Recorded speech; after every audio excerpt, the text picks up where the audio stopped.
During my post-abortion checkup, Adrian found yet another excuse to leave abruptly. This scene had become so routine that it no longer surprised me. At first, I felt a pang of abandonment, but over time, it dulled until I barely noticed. After the checkup, I took my medicine and headed home alone. As I walked, a quiet emptiness followed me, like an echo in my chest. Once I got back, I opened Twitter and noticed someone tagged Adrian in a post. It said, "Had a sore throat, but he insisted on taking me to the hospital and stayed with me the whole time. You're still the best." I didn't bother asking Adrian why he continued lying, and anger didn't rise like it used to. In the past, I would have felt betrayed and confronted him, but now it felt like another tedious chore in a race I no longer cared to run. Later, Adrian took this woman, lovely one, to the company's team-building event, and I received intimate photos of them together. Did it make me angry? Not at all. Another time, I saw him on the street, holding her child like a perfect little family. Surprisingly, I found myself smiling softly. "That child needs a father," I said quietly. "You should spend more time with them, Adrian." Adrian's reaction was frantic. He grabbed my arm, panic written across his face. "Madeline, why don't you care at all?" he asked, voice trembling. A couple of months had passed since the miscarriage caused by an accidental collision on my way home. Adrian had accompanied me to this checkup, but as always, he hurried away once an excuse presented itself. I didn't stop him this time. I no longer clung to him, no longer begged for his attention. Watching him disappear down the corridor, I felt a strange calm. His presence, or absence, had lost its grip over my emotions. I wasn't devastated anymore when he left. The nurse called my name, and I quietly accepted the results, gathering my things to go home. Not long after, a message from Adrian appeared. "Madeline, you can make it home by yourself, right? I still have work to do." I remember the old me, who would have begged him to stay, typing back desperately. Now it felt pointless. I simply replied, "Okay," and set my phone aside. Hailing a cab, I caught sight of a familiar car outside. It was Adrian's. Strange. Didn't he say he couldn't pick me up? Once home, I saw a post tagging Adrian again. "Just had a sore throat, but he insisted on taking me to the hospital and stayed with me the whole time. Still the best." The same words appeared on WhatsApp, accompanied by a photo. I recognized a corner of Adrian's shirt, the one I had chosen for his birthday. Lovely one was Sophie Davis, Adrian's childhood friend. Years ago, Sophie had moved away with her wealthy husband, only to return after a harsh twist of fate left her divorced with a 4-year-old child. In Adrian's eyes, I was merely a replacement after Sophie had left. I had once loved him so deeply that I had married him, even hoping to bear his child. Perhaps the miscarriage had been a sign that it wasn't meant to be. After taking the prescribed medication, I drifted into sleep. The creak of the door woke me later.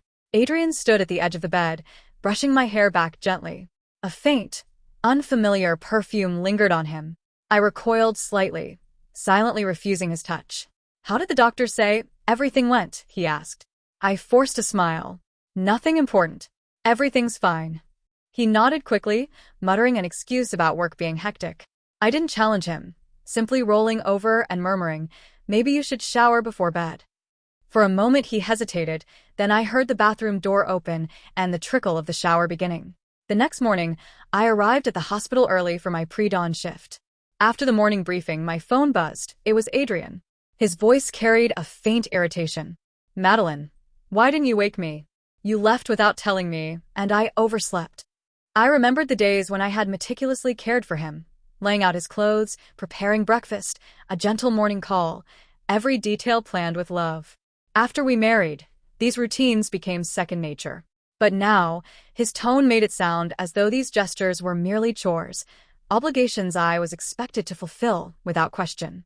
I reminded myself quietly, I was not his caretaker. I was his wife, and I had the right to step back. "Well, you're running late, so get up already," he added. "And what about my outfit today?" he asked. "Pick whatever you like. It's all in the closet," I replied without hesitation. "But I can't find it," he began, but I was already being summoned by a colleague for urgent help. "I have something else to attend to. Figure it out yourself," I said briskly, and walked away. Moments later, my phone pinged again. Adrian's messages were piling up. "The shirts are wrinkled. Haven't you ironed them yet? You can't show up like this," and another. "You didn't even make breakfast?" I ignored them. Just then, the department head called me over. "Madeline, great news," he announced. "We've reviewed your performance, and the hospital wants to discuss advanced training for you. You're fully recovered, too. Before I had been pregnant, I might have turned down the opportunity to stay with Adrian and start a family. Now, I understood. Those dreams of marriage and children seemed naive and hollow. Staying with him felt not only pointless, but foolish. "I'll take it," I said, feeling a firm certainty I hadn't known before. "Excellent," the department head beamed. "Prepare everything, and we'll notify you once the dates are set." His excitement was contagious, and for the first time in a long while, I felt in control of my own future. Time slipped by as I threw myself into work. By the time I looked up, darkness had fallen outside. Just as I began sorting through another stack of documents, Adrian called. "Why aren't you home yet? Where's dinner?" The very thought of going back to him felt off-putting. I stayed late, finishing paperwork. A colleague had to switch shifts at the last minute. "Takeout should be fine tonight," I offered lightly. "Takeout." Adrian sounded surprised. In the past, I had cooked every meal for him 3 times a day. "Is something wrong?" I asked. "No," he said after a pause. "Just take care of yourself. Don't overwork." "Thanks," I replied flatly. He stayed silent for a moment before asking again. "Madeline, are you angry?" The question stirred something inside me, a fleeting spark of irritation, but mostly, it was disappointment. Was he truly oblivious, or did he simply not care about my feelings? Either way, it no longer mattered. I realized I would not be angry anymore. Adrian's voice carried a hesitant, almost apologetic tone. "Madeline, it's not easy for Sophie to raise a child on her own. She doesn't know anyone here. I'm all she has." His words hit me sharply. Conveniently, he seemed to forget that I, too, had no one but him. "I understand," I replied evenly. "She must have gone through a lot." "Understand? What do you mean by that? Why are you sounding like that?" His temper flared suddenly. "I said I understand," I repeated, my voice losing its earlier softness. "Is that a problem? Do you have to speak to me that way?" he snapped. "And what exactly do you want me to say?" I countered, frustration creeping in. A heavy silence settled between us. Finally, he muttered, "Do as you wish," before hanging up. Irony struck me. He had once called me annoying for questioning his visits to Sophie.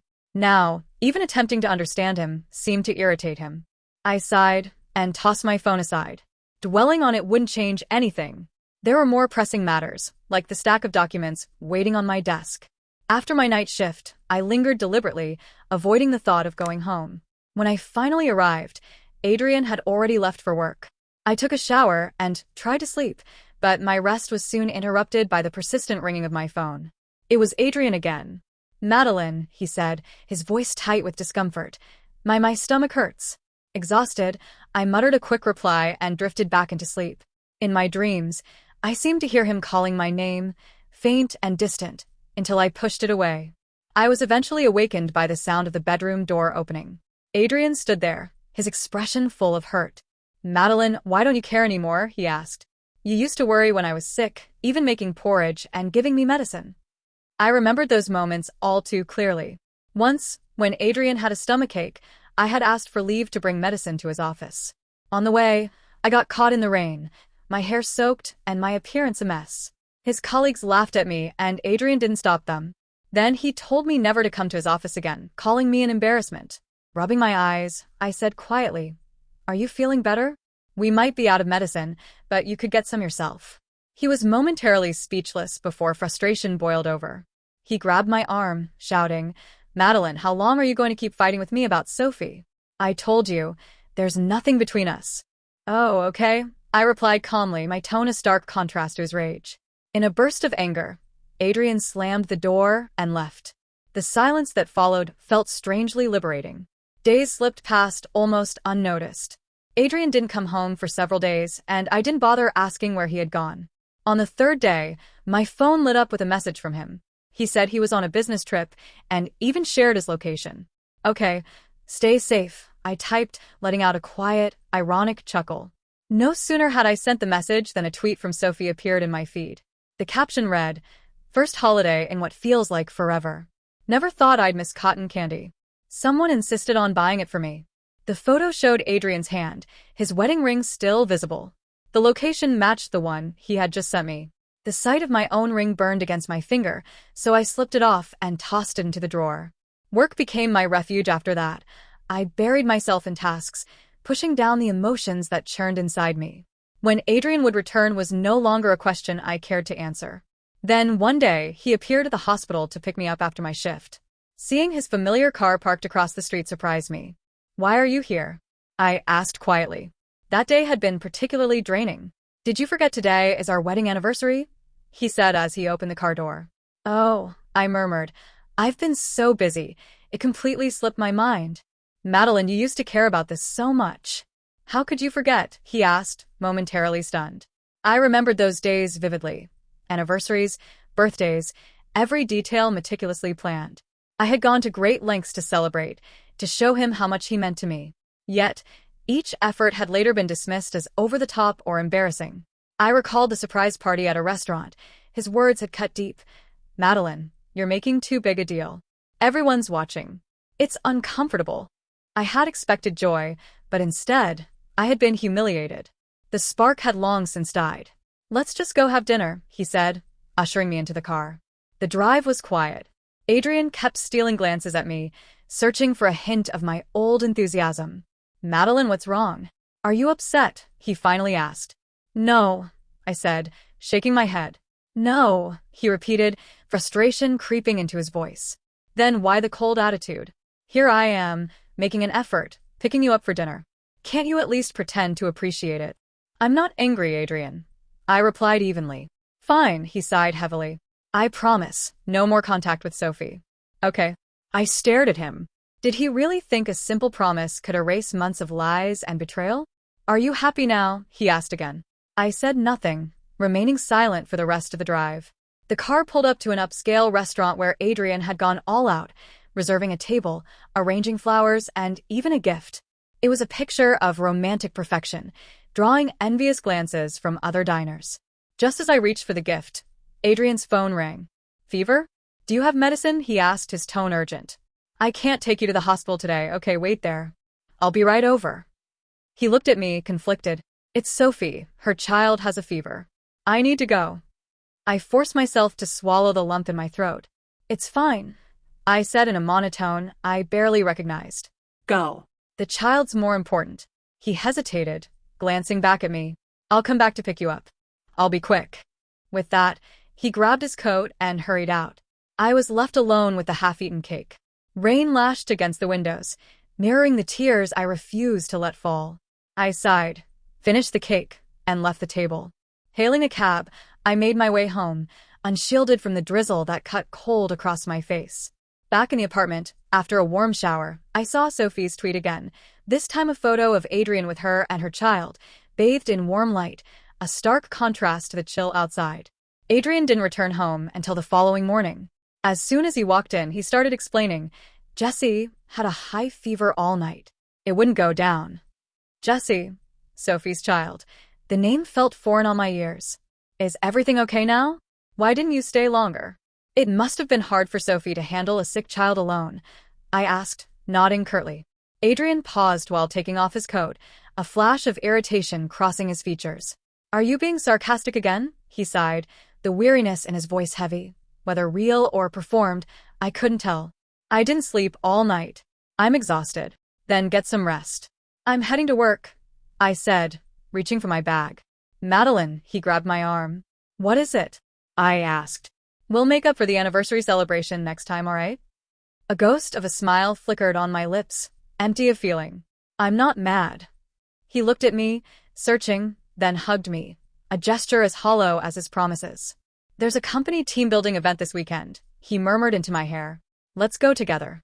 Adrian came from a wealthy, established family, while I stayed here after graduation because of my marriage.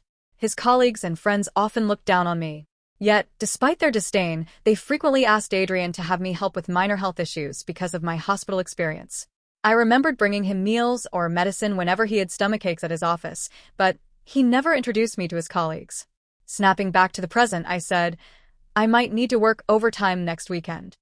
"Suit yourself," he hissed through gritted teeth. I didn't attend the event, but I hadn't expected him to take Sophie instead. While updating medical records at the office, my phone buzzed incessantly. Someone had added me to the group chat for Adrian's company event. Pictures of the activities streamed in, most featuring Sophie laughing and blending seamlessly with Adrian's colleagues. During one game, Adrian lifted her in his arms like a princess, carrying her across the lawn. She clung to him, cheek pressed against his chest, so close that a kiss was almost possible. The group chat erupted with comments, calling them the perfect pair. Since I was included, I typed a simple, dry response. Perfect match, adding a clapping emoji, then muted the chat.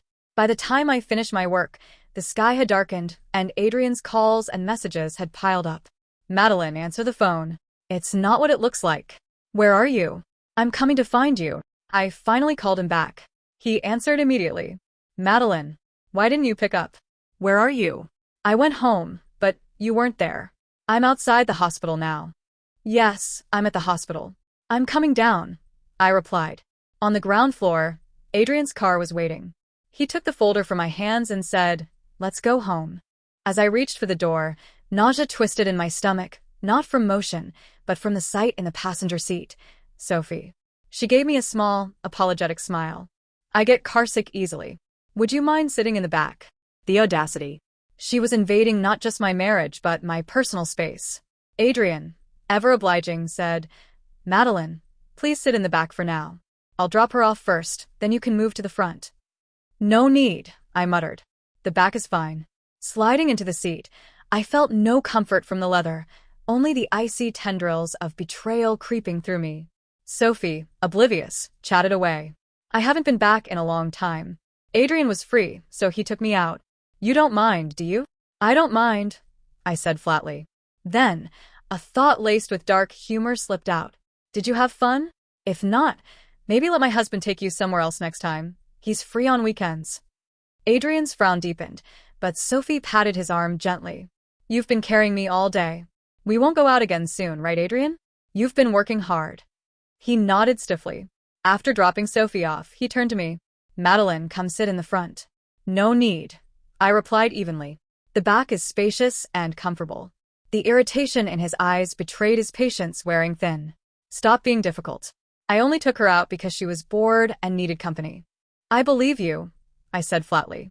Never said I didn't. Let's just go home. Overtime is exhausting. With a sigh, Adrian joined me in the back seat. His hand brushed mine, and he forced my gaze toward his, pleading silently. Madeline, do you really not care? Are you just pretending to be okay out of spite? I promise, he added, hugging me. It won't happen again. I'll keep my distance from her from now on. Yet, I knew the truth. He had known all along that, as a married man, boundaries were necessary, yet he had repeatedly ignored them, deceived me, and lied. But the anger and hurt had faded to a distant, muted ache. A cold clarity settled in my heart. He no longer mattered. The decision had already been made. I would be leaving soon. Okay, I believe you, I said almost mechanically. After Adrian promised to stay away from Sophie, he started coming home on time every day. I was immersed in preparing for my upcoming training program and paid little attention to anything else. One weekend, a small distraction arrived in the form of a colleague inviting me shopping. I told Adrian I was going out and he seemed relieved. I have to work overtime this weekend, so I can't join. Go have fun with your colleague, he said. His casual response triggered a fresh ripple of suspicion, but I pushed it aside, clinging to the fragile hope that perhaps things had truly changed.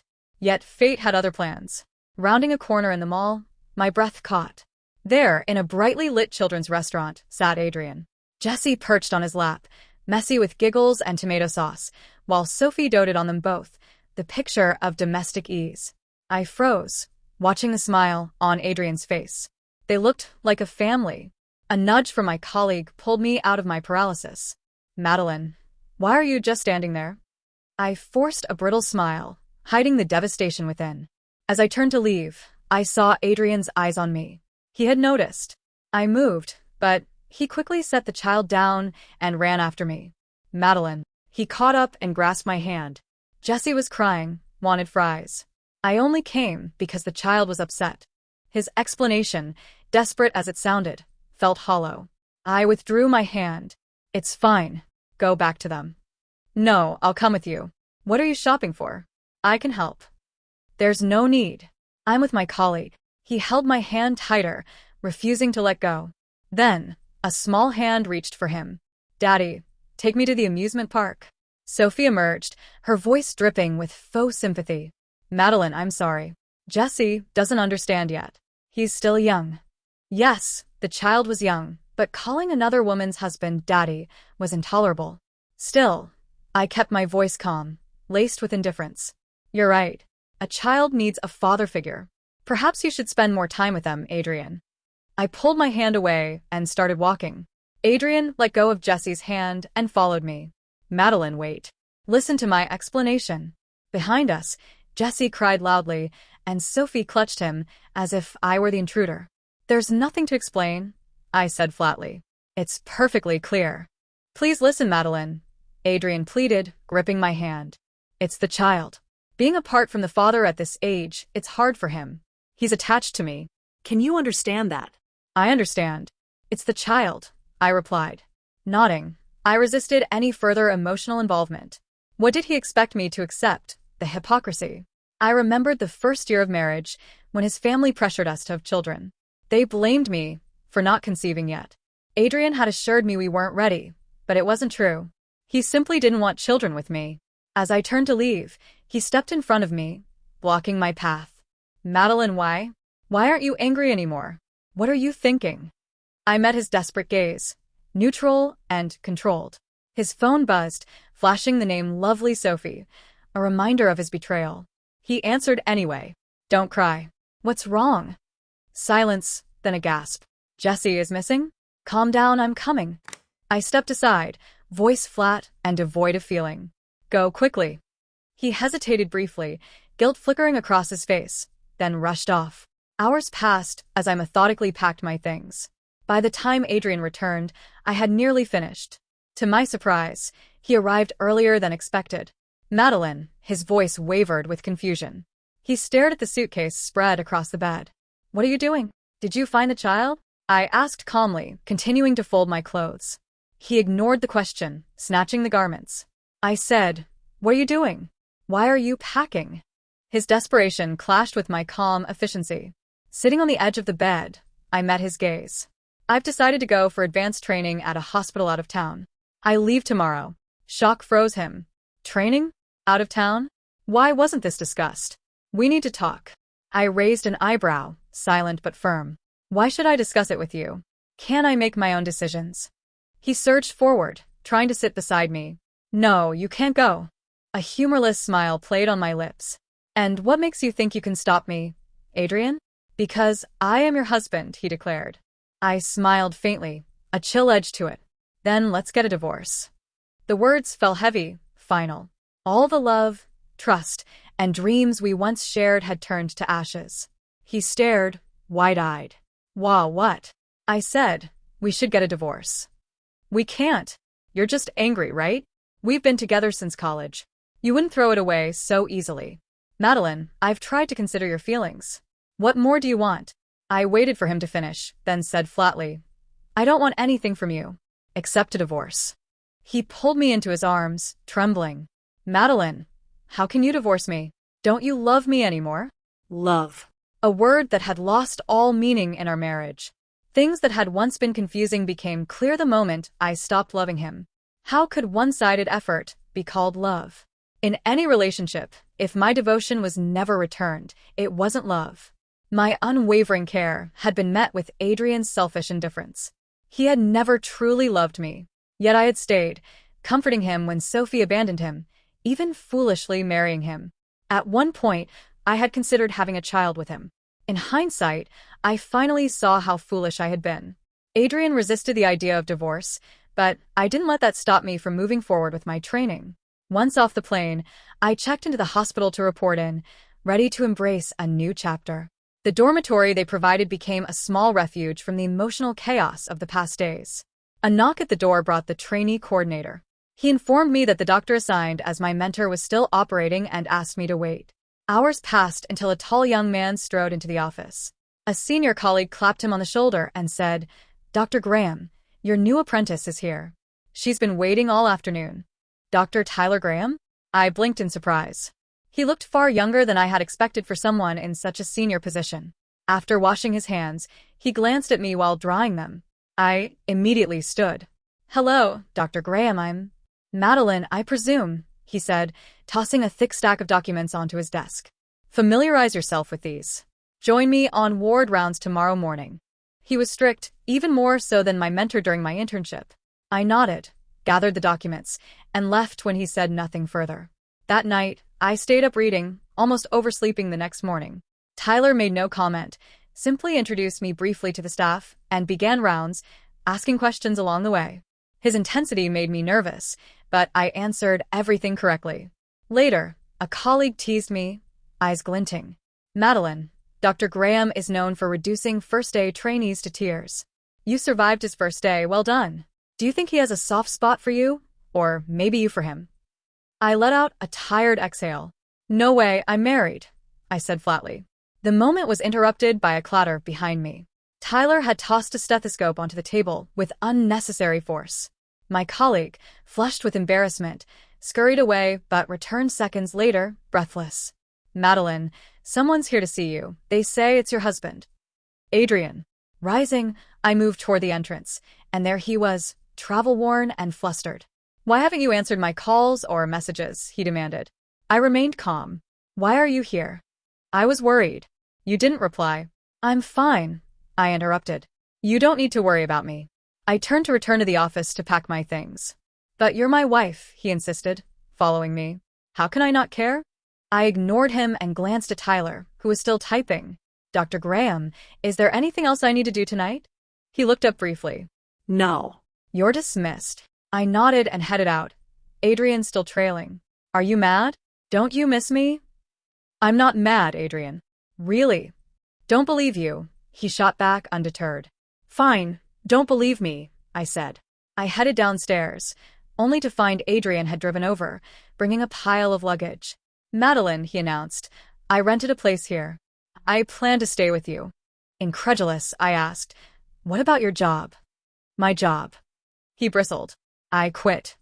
Adrian, I began, this is completely unnecessary. He cut me off, waving frantically. Madeline, don't. I know I was wrong, okay? I was truly wrong. I'm here to stay, and I'll never contact Sophie again.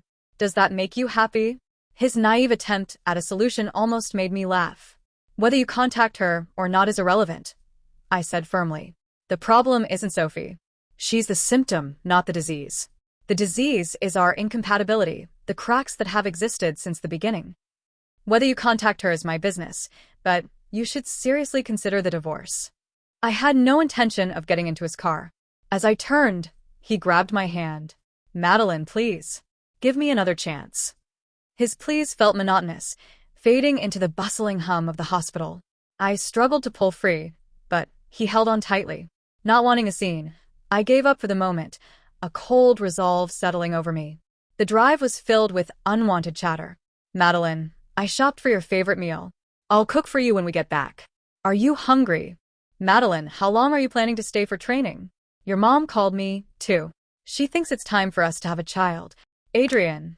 I cut him off, slicing through his self-centered monologue. Why drag my mom into this? The screech of tires startled me as he slammed the brakes, the car jolting to a halt. Madeline, can we not get divorced? I just wanted Mom to talk some sense into you. You told my mom about our divorce? Anger finally surged through me.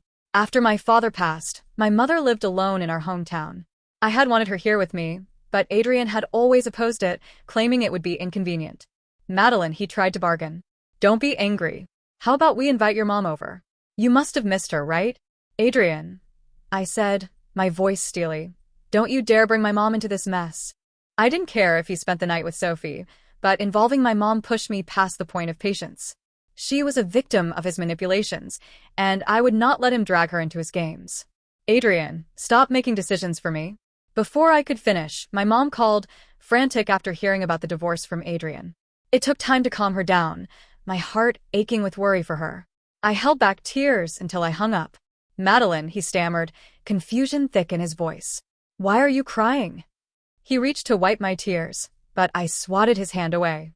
The car cabin felt suffocating, so I opened the door and stepped out. Madeline, don't cry. Please don't cry, he scrambled after me. It's fine if you don't want Mom to come over. Just don't leave. I shook him off. Madeline. What do you want? I told you not to go, but you insisted on coming here. Do you know I quit my job to find you? Enough. I've apologized. Can you stop making a scene? His self-centeredness remained unchanged. Talking to him was pointless. I wiped my tears and kept walking. Adrian refused to let go, grabbing my arm again. Madeline. His strength was relentless.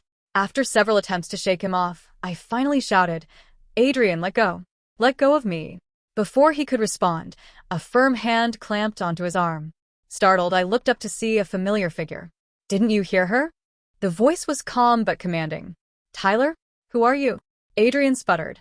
What does this have to do with you? Tyler's hand held firm. I'm her mentor. I'm her husband, Adrian replied, stepping in front of me. This is between Madeline and me. None of your business.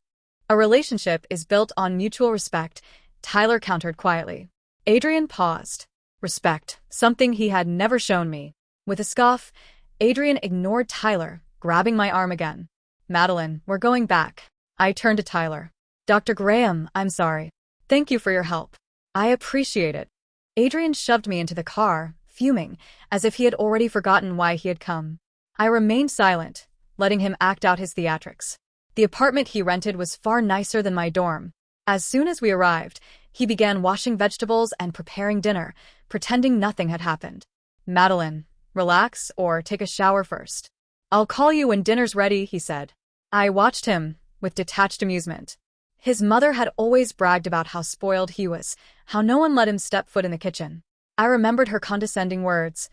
Madeline, since you married Adrian, you must take good care of him. I didn't feel like showering, so I sat on the sofa and pulled out my phone. A mindless scroll led me to Sophie's latest update, a picture-perfect house with the caption, always wanted to settle down abroad. Thank you, Jesse's dad, for the house. Had she reconciled with her ex abroad? Was that why Adrian had quit his job and traveled here to reconcile with me? Watching him busy in the kitchen, I realized something remarkable. I no longer felt any sadness at all. The next day at work, Tyler asked gently, Is everything all right after yesterday? I shook my head. It's fine. As he turned to leave, I hesitated, then said, Dr. Graham, thank you for yesterday. We're in the process of divorcing, but don't worry, it won't affect my work. He only nodded, the tension in his expression easing slightly. Good. In the following days, Adrian would pick me up from work and cook dinner for me, hovering around me as if that alone could mend everything. Madeline, he would say, pleading, I just want to take care of you. If you don't like eggplant, I won't buy it next time. Madeline, please don't leave tonight, he begged countless times, but I continued sleeping in the dormitory. One day, he blocked me at the door, eyes desperate, leaning in to kiss me. I turned my head away. I'm not changing my mind about the divorce, Adrian. Don't waste your time. Madeline, let's just say I was wrong. Why must it come to a divorce? Is it because of that man, Tyler? What's your relationship with him? His voice twisted into baseless accusations. I pushed him away. What nonsense are you talking about? He's my mentor. But he would not let go. The last time I saw him, it felt like he was looking at you the wrong way. What kind of mentor gets involved in his trainees' marital affairs? Adrian, don't look for trouble, I snapped. His behavior mirrored my past hysteria when I questioned him about Sophie. Looking back, I realized how irrational I had been. Adrian grabbed me, trapping me in his embrace, and kissed me forcefully. I tasted blood on my lips. In a panic, I grabbed a glass vase from the dresser and smashed it over his head. Blood streamed down his forehead as he leaned against the wall, wincing in pain. I seized the moment to run. For several days after, Adrian did not contact me. For the first time in a long while, I could breathe. The hospital was bustling with patients, and Tyler began allowing me to assist in surgeries. Consecutive long days took a toll on my body. Standing for 10 hours left me weak, my lower back aching from my previous abortion, which had never fully healed. As I nearly fainted walking back to the office, Tyler caught me just in time. Before I could regain balance, Adrian suddenly appeared and yanked me out of his arms. Didn't you say it was nothing? He spat, suspicion lacing his voice. Do you have to be hugging in public? You want a divorce because you've already found someone else, right? His accusations drew stares. I lowered my head, dizzy and unable to respond. Tyler ignored Adrian and asked me, Are you okay? Do you need help? I shook my head weakly. Tyler stayed close, silently supportive, while Adrian's anger simmered. I slumped against the wall, every movement sending a jolt of pain through my back. Adrian bent down to meet my eyes, his gaze softening as he saw the scar on his forehead from the vase. "Madeline, are you sick? What's happening? Please tell me," he asked, softer this time, a hint of desperation in his voice. "Forget the training, let's just go back home." "Adrian," I interrupted firmly, "do we even have a home anymore?" He paused, forcing a smile. "Of course we do, Madeline. We're married, remember? You love me and his voice trailed off. "No," I shook my head, the word heavy with finality. I met his gaze, my determination unwavering. "Adrian," I said, every syllable weighted with years of betrayal, "I don't love you anymore." The life drained from his face, leaving behind a mask of pale shock. I repeated softly, "Adrian, I don't love you anymore." He staggered back, lips trembling. "How?" he stammered. "Madeline, how could you not love me anymore?" I said nothing, letting silence fill the space between us. Adrian slumped against the wall, covering his face with his hands. His shoulders shook, and I thought I could hear him crying. Finally, after what felt like an eternity, Adrian agreed to the divorce. I continued with my training, but one day, he appeared at my dormitory. "Madeline," he said, his voice low and humble. "I just want to know you're okay. I promise I won't disturb you. Do whatever you want," I replied without much thought. He was free to act however he wished. I could no longer control him. After completing my training, I had opportunities for a promotion and career advancement, but I chose to return home and spend more time with my mother. I learned about a new hospital in her hometown and started working there. With my experience and qualifications, the position and salary were more than satisfying. Tyler remained a professional confidant.